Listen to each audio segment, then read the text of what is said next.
Hai anak-anak, selamat pagi. Jumpa kembali dengan Miss Debbie hari ini.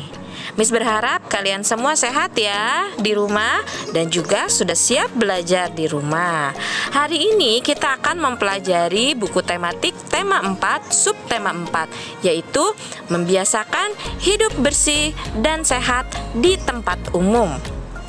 Jika kalian sudah siap belajar, kalian bisa langsung membuka bukunya di subtema 4 ya. Dan jangan lupa, sebelum memulai pembelajaran, kalian harus berdoa agar diberikan kemudahan dalam memahami pembelajaran hari ini.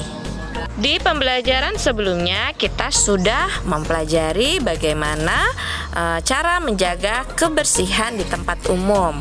Dan sekarang kita akan mempelajari tentang lingkungan yang kotor. Kalian jangan merasa jijik ya. Lingkungan yang kotor. Lingkungan yang kotor dapat menjadi sarang penyakit. Sampah yang dibiarkan menumpuk akan menyebabkan bau tidak sedap. Genangan air yang dibiarkan akan menjadi becek.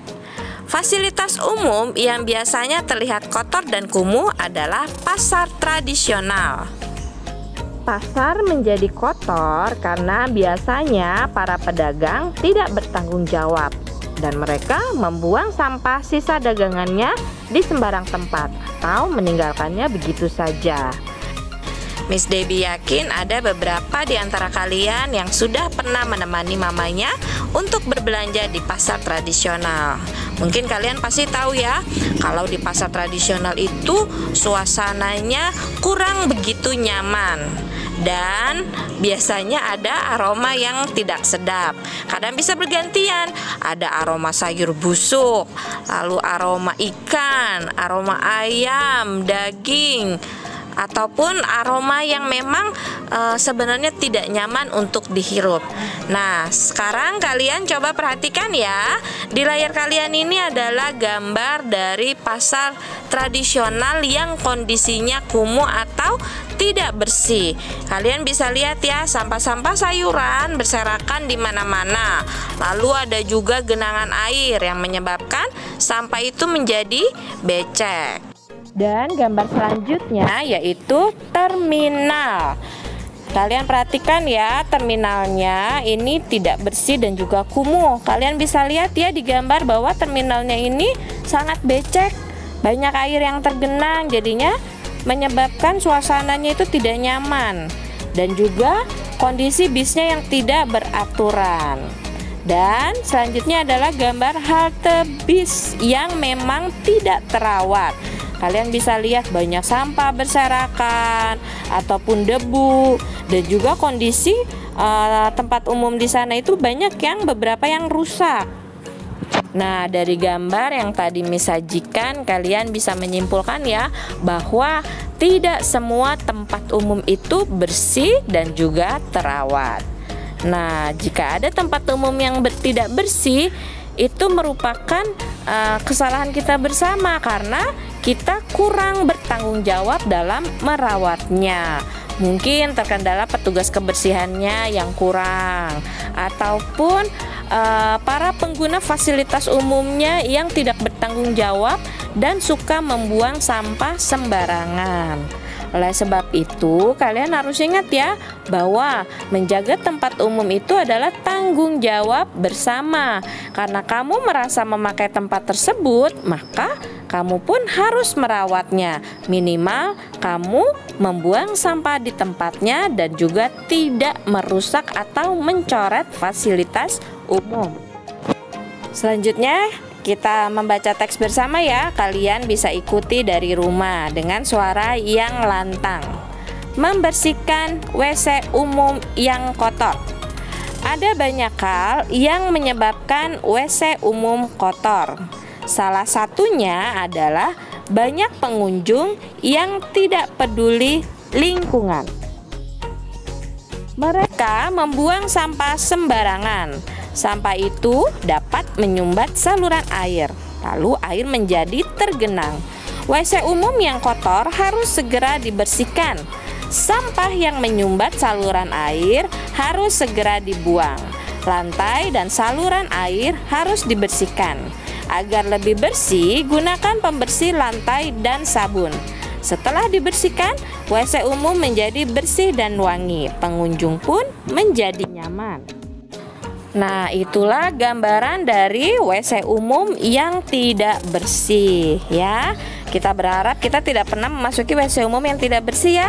Selain tidak nyaman, pastinya juga banyak kuman penyakit yang mengendap karena sampah-sampah dibiarkan berada di dalam WC umum. Nah, tanggung jawab kita sebagai pemakai fasilitas umum yaitu dengan menjaga kebersihannya. Sebisa mungkin kita tidak boleh membuang sampah di toilet umum. Sampahnya seperti apa? Ya, seperti tisu basah atau pampers bayi dan juga barang lainnya. Tidak boleh kita tinggalkan begitu saja di WC umum atau toilet umum. Nah, berikut ini adalah ciri-ciri dari WC umum yang kotor. Yang pertama yaitu lantainya licin. Bisa-bisa kamu terpeleset kalau kamu tidak hati-hati. Lalu dua, banyak sampah yang tercecer di dalamnya. Entah itu sampah tisu, bungkus permen, ataupun sampah lainnya. 3. Banyak noda pada dinding dan bak mandi. Karena tidak dibersihkan, jadi banyak noda yang tersisa. 4. Saluran air yang tersumbat. Dan kelima, beraroma tidak sedap atau bau. Selanjutnya kita akan membaca teks bersama ya. Kalian di rumah pun ikuti dengan suara yang lantang ya. Menjaga kebersihan taman kota. Bagi warga, taman kota banyak manfaatnya. Taman kota dapat menjadi tempat bermain. Taman kota dapat menjadi tempat berkumpul anggota keluarga. Taman kota juga dapat menjadi tempat rekreasi bagi warga sekitarnya. Banyak bunga di taman kota. Pemandangan menjadi indah. Udara menjadi bersih. Semua orang tentu memerlukan taman kota. Kita harus menjaga kebersihan taman kota. Tidak boleh ada sampah berserakan. Sampah harus dibuang di tempatnya. Membersihkan taman kota tidak perlu menunggu petugas kebersihan. Jika diperlukan, kita selalu siap kerja bakti membersihkan taman kota. Tanaman di taman kota harus selalu dijaga. Jangan sampai merusak atau sengaja menginjak tanaman. Tanaman bisa layu dan mati. Kita harus selalu peduli terhadap lingkungan sekitar. Nah, itu adalah teks singkat tentang taman kota. Kalian tahu nggak apa yang dimaksud dengan taman kota? Taman kota itu adalah taman yang biasanya terletak di tengah kota atau di tengah perkotaan. Atau bisa jadi taman tersebut berada di sekitar pemukiman. Nah, saat ini di Kota Tangerang sudah banyak ya tersebar taman kota yang sengaja dibuat untuk tempat bermain atau tempat bersantai warga Kota Tangerang. Mungkin di antara kalian sudah pernah ya mendatangi taman kota yang berada di Kota Tangerang. Nah, kalian bisa lihat gambarnya. Ini adalah salah satu taman yang ada di Kota Tangerang, yaitu Taman Potret. Kalian bisa lihat ya, taman kotanya sangat bersih dan juga nyaman.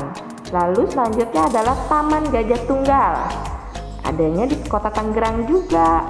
Di sana banyak tempat permainan atau tempat bermain bagi anak-anak. Nah, kalau yang ini taman yang berada di Jakarta. Kalian bisa lihat ya, suasananya asri dan juga bersih. Banyak tanaman yang memang terawat. Memaknai makna kebersamaan. Kebersamaan adalah ikatan yang terbentuk karena adanya rasa kekeluargaan dan persaudaraan. Kebersamaan yang terjalin dengan baik akan menciptakan rasa kekeluargaan dengan lingkungan sekitar. Tetangga adalah orang yang terdekat dengan kita. Banyak hal yang bisa kita lakukan bersama dengan tetangga, seperti kerja bakti membersihkan lingkungan, gotong royong membangun fasilitas umum, menjenguk tetangga yang sakit, dan juga membantu tetangga yang membutuhkan. Mas Debbie yakin kalian pasti tahu ya arti kata tetangga. Tetangga itu adalah orang-orang yang tinggalnya di sekitar rumah kamu. Nah, Miss yakin kamu semua berhubungan baik dengan tetangga di rumah. Nah, kita akan mengisi tabel ya, tetapi Miss Debbie hanya akan memberikan contohnya saja. Nanti kamu mengisi sendiri sesuai dengan pendapat kamu, yaitu sikap yang harus dimiliki agar terwujud kebersamaan dengan tetangga. Pertama, tidak mendahulukan kepentingan umum daripada kepentingan pribadi. Kedua, tidak egois. Artinya kita tidak boleh menang sendiri. Kita tidak boleh memaksakan kehendak kita kepada orang lain. Dan yang ketiga yaitu menghargai setiap perbedaan yang ada. Karena setiap orang pasti memiliki perbedaan. Kita sebaiknya harus menghargai. Dan untuk 4 dan 5-nya kamu bisa menulis pendapat kamu sendiri ya. Demikianlah pembelajaran hari ini. Miss berharap kalian semuanya bisa memahami apa yang sudah kita pelajari hari ini. Dan juga Miss berharap kalian sudah mau menerapkan hidup bersih di tempat umum. Ya, kalian sudah harus belajar menjaga kebersihan di tempat umum. Minimal kalian tidak membuang sampah sembarangan dan tidak merusak fasilitas umum. Dan juga Miss berharap kalian semua sudah memahami makna kebersamaan. Sampai jumpa lagi di pertemuan selanjutnya. Terima kasih.